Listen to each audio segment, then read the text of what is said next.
Welcome to மலை recipe. இன்றைக்கி வந்து நம்ம வீட்டில் குழம்பு மிளகாத்தூள் வச்சே நம்ம சிக்கன் சிக்ஸ்டி எப்படி செய்யலான்றது பார்க்கலாம். இப்போ வந்து சிக்கன் வந்து கொஞ்சம் போன்லெஸ்ஸாக வாங்கியிருக்கோம். அதை நல்லா மஞ்சள் தூள் போட்டு கழுவி சுத்தமாக தண்ணி இல்லாமல் வச்சுருக்கேன். இதுக்கு தேவையான பொருட்கள்லாம் இப்போது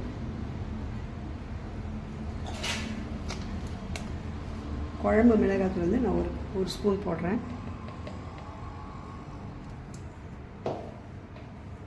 அதே மாதிரி கரம் மசாலா தூள் கொஞ்சம் போடுறேன்.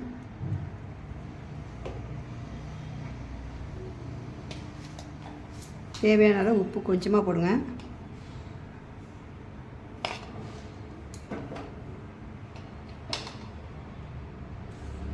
கொஞ்சமாக மிளகுத்தூள் போட்டுருக்கோம்.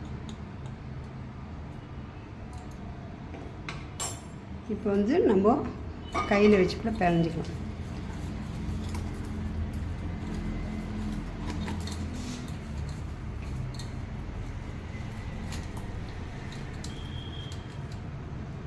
தண்ணி கொஞ்சம்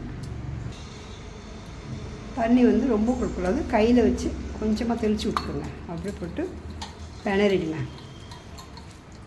இந்த அளவு இருந்தால் போகிறோம்.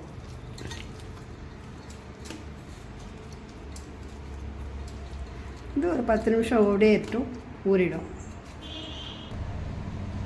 இப்படியே கிளறிட்டு ஒரு 10 நிமிஷத்துக்கு ஃப்ரிட்ஜில் வச்சிடலாம். இந்த மாதிரி தண்ணி இல்லாமல் பிணறி வச்சுட்டு ஒரு 10 நிமிஷம் ஃப்ரிட்ஜில் வச்சுட்டு தட்டி போட்டு மூடி ஃப்ரிட்ஜில் வச்சிடணும். ஃப்ரிட்ஜில் வச்சுட்டு நீங்கள் எடுத்து வந்தா சரி நல்லாயிருக்கும். இப்போ நான் வச்ச அந்த சிக்கன் 65 வந்து 10 நிமிஷத்துக்கு மேலே ஃப்ரிட்ஜிலேருந்து எடுத்துட்டேன்.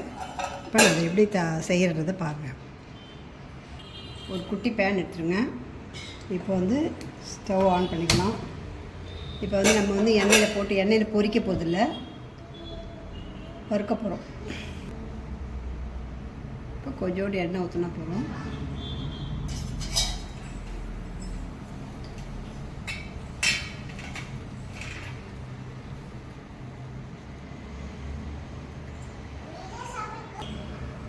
இப்போ இந்த எண்ணெயில் வந்து ரெண்டு கருவேப்பிலை போட்டிருக்கேன். ஏன்னா சிக்கன் வந்து ஸ்மெல்லாக இருக்குன்னா இதில் பிடிக்காது. 2 கருவேப்பிலை போட்டுட்டு இந்த சிக்கன் வந்து 2-3 பீஸாக போட்டு விட்டுடலாம்.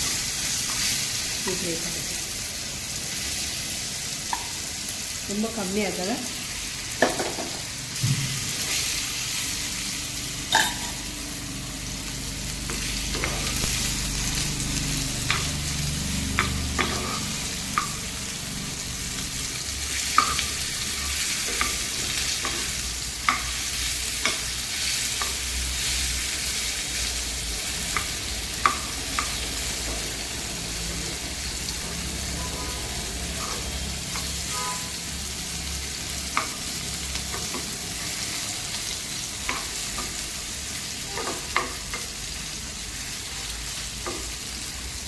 ஒரு வாட்டி திருப்பி விட்டுட்டேன். கொஞ்ச நேரம் ஆகும்.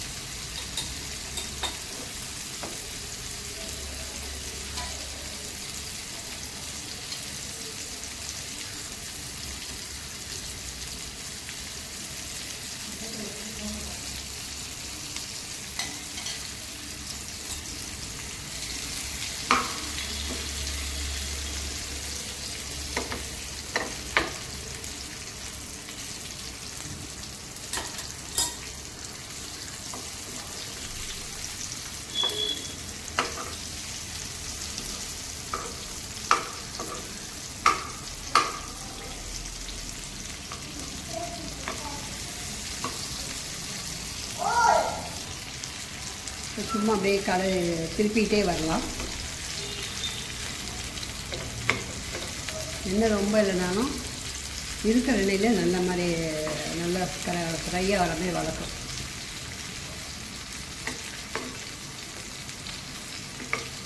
இதில் வந்து ஒன்றுமே இல்லை. நம்ம வீட்டில் குழம்பு மிளகாத்தூள் தான் இருக்குது. கரம் மசாலா, உப்பு, கொஞ்சோண்டு மிளகு சேர்த்துருக்கோம். மிளகுத்தூள்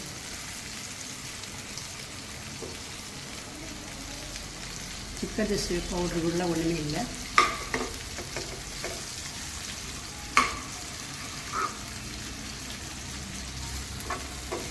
இந்த மாதிரி டைம் கிடைக்கும்போது இந்த மாதிரி செஞ்சு சாப்பிட்டு பாருங்கள், நல்லாயிருக்கும். அவ்வளோதான், ஃப்ரை ஆயிடுச்சு. இப்போ ஸ்டவ் ஆஃப் பண்ண போகிறேன். இது உங்களுக்கு பிடிச்சிருந்தா இது லைக் பண்ணுங்கள், ஷேர் பண்ணுங்கள், கமெண்ட் பண்ணுங்கள். இது மேலும் நிறைய வீடியோஸ் நான் போடுறேன். வீட்டில் இருக்கிற பொருள் வச்சு சமைக்கிறது எப்படின்னு போடுறேன். தேங்க்யூ.